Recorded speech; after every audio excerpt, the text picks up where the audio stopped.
그래서 지금 제 교재의 형식은 어떻게 돼 있냐면 일단은 제 교재의 형식에다가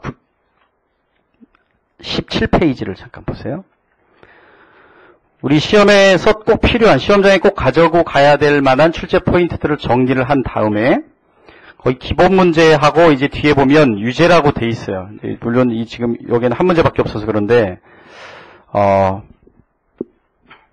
일단 여기 있는 라벨은 우리 공무원 시험 앞에 제가 정리해드린 그 출제 경향 분석 있죠. 그 공무원 시험에 맞게끔 라벨을 일단 여기다가 정리를 해드렸습니다. 그러니까 여러분들이 보시는 지금 이 책은 여기 B급이라고 돼 있으면 우리 공무원 시험에서 B급이라는 거예요. 그래서 그렇게 정리를 해드렸고, 그 다음에 A급은 여기 있을 테고 C급은 여기 표시가 돼 있을 거예요. D급은 아무런 표시가 없으면 D급입니다. 근데 왜 이렇게 표시를 해드렸냐면 여러분들이 2011년도 각 시험에서 출제된 기출문제들을 풀어보고 싶은 욕구가 있잖아요. 분명히 또 그런 수요가 있고 풀어보셔야 되는데 또 시험을 보려면.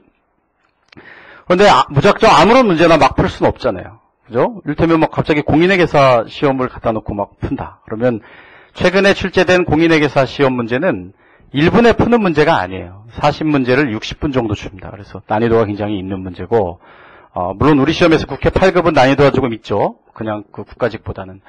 그래도 여러분들 그런 문제를 막 무조건 푸는 것보다는 우리 시험의 경향에 맞게끔 여러분들이 준비를 하시면 되겠죠. 일단 지금 오늘 나눠드리는 교재로 준비하시는 방법은 일단 A급, B급을 위주로 먼저 정리를 하세요. 거기 C급이나 아무런 표시가 없는 거는 나중에 정리를 하시고, 혼자 정리를 하실 때 일단 A급, B급에 우리 시험에서 자주 출제된 10년 동안 자주 출제된 문제 중에서 그런 유형에 해당하는 2011년도에 어떤 문제가 출제됐는지 보실 수 있도록 그렇게 정리를 해드린 거고요. 뭐 교재 형식에 대해서는 여러분들 보면서 또 따로 말씀드리겠습니다. 그러면 바로 그 문제풀이 들어갈게요. 자, 17페이지 펴놓으시고,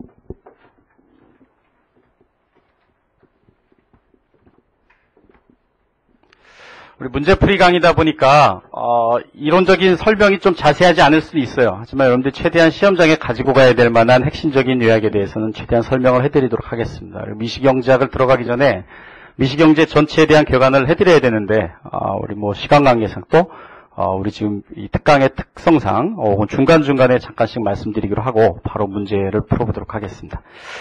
자, 생산 가능 곡선이고요. B급 출제 포인트 우리 시험에서. 자, 생산 가능 곡선이란 건 어떤 거냐면, 생산 가능 곡선이란 건 이런 거예요. 생산 가능 곡선이란 것은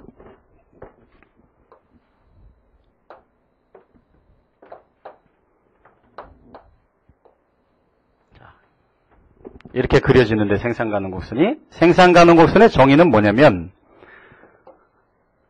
주어진 노동과 자본과 기술로 최대한 생산 가능한 X제와 Y제의 조합을 나타낸 선이 생산 가능 곡선이에요. 주어진 노동과 자본과 기술로 최대한 생산 가능한 X제와 Y제의 조합을 나타낸 것이 바로 생산 가능 곡선이에요. 이 생산 가능 곡선은 일단 기본적으로 두 가지 특징이 있어요. 하나는 우하향한다는 특징이 있고, 다른 하나는 원점에 오목하다. 두 가지 특징이 있는데, 한 가지 조심하실 것은 예전에 어떤 기출문제가 있었냐면, 생산 가능 곡선이 원점에 오목한 것은 자원이 희소하기 때문이다. 아니죠. 우하향한 것이 바로 자원이 희소하기 때문인데, 생산 가능 곡선이 우하향하다는 것이 왜 자원의 희소성을 나타내냐면, 생산 가능 곡선이 뭐라 그랬냐면 주어진 노동과 자본과 기술로 최대한 생산 가능한 X제와 Y제의 조합이라고 그랬어요. 그러면 생산 가능 곡선이 이렇게 우하향한다 라는 의미라는 것은 내가 X제를 더 생산하기 위해서는 Y제를 이만큼 포기해야 된다는 얘기죠. 왜 X제를 더 생산하려면 Y제를 포기해야 돼요? 주어진 노동과 자본과 기술이 정해져 있으니까, 유한하니까, 희소하니까, 자원이 희소하기 때문에 내가 X제를 더 생산하고 싶으면 Y제를 줄여야 되는 거예요. 그래서 생산 가능 곡선이 우하향하는 이유는 자원의 희소성을 나타낸다. 자원이 희소하기 때문이다. 이렇게 알아두시고, 두 번째, 생산 가능 곡선은 원점에 오목해요. 원점에 오목하다. 원점에 오목하다는 것은 어떤 거냐면, 우리 원점에서 봤을 때 있죠. 원점, 여기가 원점이잖아요. 원점에서 이렇게 봤을 때 오목하다는 얘기죠. 이렇게 원점에서 봤을 때 이렇게 오목하다는 얘기인데, 생산 가능 곡선이 원점에 오목한 것은 기회비용이 체증한다는 걸 의미해요. 기회비용이 체증한다는 것은, 자, 기회비용을 어떻게 나타낼 수 있냐면, X제 한 단위 더 추가적으로 생산하기 위해서 포기해야 되는 Y제 양으로 나타낼 수 있어요. 경제학에서 기회비용의 정의가 뭐예요? 내가 지금 이걸 하지 않았더라면 했을 것 중에 가장 큰 효용을 가져다 주는 거죠. 여러분들이 지금 여기 앉아있지 않으면 뭐 나가서 돈을 벌 수도 있고요. 나가서 뭐 영화를 볼 수도 있고, 그 중에서 가장 큰 효용을 가져다 주는 것, 그게 기회비용이잖아요. 그러면 X제를 이만큼 생산하지 않았더라면 Y제를 이만큼 생산할 수 있었잖아요. 그래서 Y제로 나타낸 X제의 기회비용을 우리 델타 X분의 델타 Y라고 얘기하는데, 그것이 바로 뭐냐면 생산 가능 곡선의 기울기겠죠. 기울기. 이 기울기가 X제를 한 단위 더 생산하기 위해서 포기해야 되는 Y제 양이 지금, 똑같이 X제 한 단위를 더 생산하기 위해서 포기해야 되는 Y제 양이 점점 어떻게 되고 있어요? 점점 커지고 있죠. 그렇다는 얘기는 내가 X제를 한 단위 더 생산하기 위해서 포기해야 되는 Y제 양이 더 커진다는 얘기는 기회비용이, X제에 대한 기회비용이 체증한다고 얘기할 수 있겠죠. Y제로 표시했을 때 그 기회비용이 점점 커진다고 얘기할 수 있어요. 그런데 보통 이제 여기까지 여러분들이 정리를 하시면 되는데, 그 이유에 대해서 여러분들 한번 생각을 해보셔야 돼요. 이유에 대해서. 왜 원점에 대해 오목한지, 기회비용이 체증하면 왜 생산 가능 곡선이 원점에 대해서 오목한지 한번 생각을 해보셔야 되는데, 우리가 경제학 공부할 때 생산 가능 곡선 어디서 한번 배우시냐면 비교 이론에서 한번 배우세요. 그죠? 비교 이론에 보면 그때 생산 가능 곡선은 어떻게 생겼어요? 비교 이론에서 우리가 배우는 생산 가능 곡선은 우하향하는 직선이죠. 그래서 우리가 기회비용이 일정하다고 얘기하는데, 왜 비교 이론에서는 생산 가능 곡선의 기울기가 일정하냐면 생산 요소가 노동 하나기 때문에 그래요. 비교 이론 여러분들 생각하면 노동 하나밖에 없죠. 생산 요소가. 그런데 일반적으로 생산 요소는 2개 이상이고요. 2개 이상이고, 즉 노동과 자본을 우리가 보통 예를 들죠.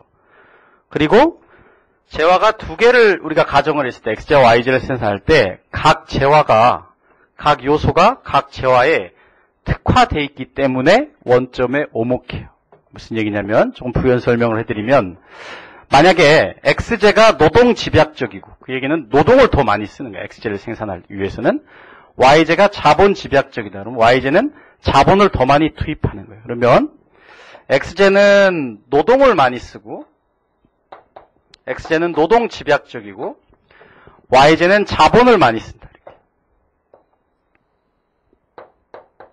자본을 많이 쓰는 자본 집약제라고 우리가 생각하면, 즉 거기 보시면 2개의 생산 요소가 존재하고 각 재화 생산에 더 적합한 생산 요소가 존재한다. 즉 X제는 노동 집약제이고 Y제는 자본 집약제라고 우리가 가정을 하면, 그럼 생각해 보세요. 여러분들이 X제 생산을 늘리고 Y제 생산을 줄인다. 왜? 자원 희소하니까. X제 생산을 늘리려면 Y제 생산을 줄여야죠. 그러면 X제 생산을 늘리기 위해서 Y제 생산을 줄여야 되는데, X제 생산을 늘리려면 뭐가 많이 필요해요? 노동이 많이 필요하죠. X제 생산을 늘리려면 노동이 많이 필요해요. 그런데 X제 생산을 어떻게 늘리냐면 Y제 생산을 줄여서 X제 생산을 늘린단 말이에요. 근데 Y제 생산을 줄여봐야 뭐만 나와요? 자본만 나오잖아요. 그러면 X제 생산을 점점 늘려나감에 따라서 비용이 어떻겠어요? 점점 증가하겠죠. 난 노동이 많이 필요한데 노동은 없고, 노동은 조금밖에 안 나오고 자본이 많이 나오니까 노동에 대한 가격이 어떻겠어요? 점점 올라가겠죠. 그래서 비용이 점점 체증할 거예요. 여러분들 직관적인 이유고, 여러분들 일단은 그렇게까지 깊게 나올 확률은 별로 없고요. 일단 정확히 2가지를 구분하시면 되겠습니다. 우리 시험에. 첫 번째, 생산 가능 곡선이 우하향하는 이유는 자원이 희소하기 때문이고, 원점에 오목한 이유, 즉 기회비용이 체증하기 때문이다. 그 2가지를 정확히 기억해 두시면 되겠습니다.